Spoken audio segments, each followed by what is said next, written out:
Bongo'ni Maybach Mercedes-Benz versiyasini ko'rganmisizlar? Pultini qaranglar, Magikar'largacha ham borda. $3000 shunda tiqib yuborilgan bu mashinaga.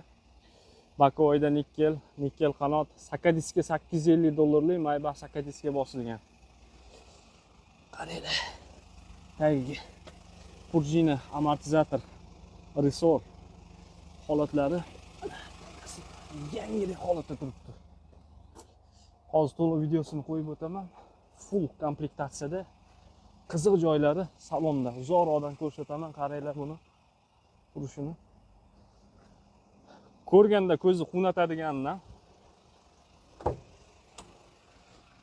24 ga 7-oy salonni qarang.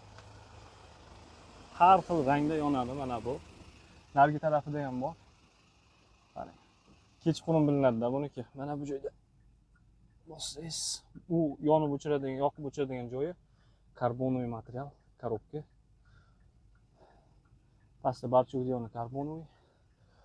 Redline mana bu qizil polosalik, torpedka chexol, Android monitor, cruise control, klimat kontrol, original shayba, 21000 probeg.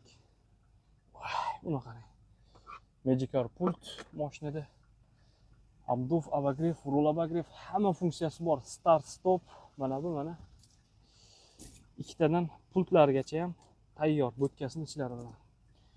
Hozir bo'tkasini ichini ko'rsataman. Holati ideal ekan mashinani. 18500. Mashina O'zbekistonga yo'l kirasi ichida 18500 bilan O'zbekistonga kirib boradi. Rastamoshkasi alohida 15000 hisoblayverasizlar. 33,5 mingga tushadi. Oddiy Bartavoyning narxi, Bartavoy olsangiz ham 32,000 33 mingga aylanyapti, ko'ryapsiz. Ko'z yumib bosib boraveradigan joy ekan. Haqiqatan yaxshi. Narxiga arzuradigan mashina ekan. Aloqaga chiqaverasizlar.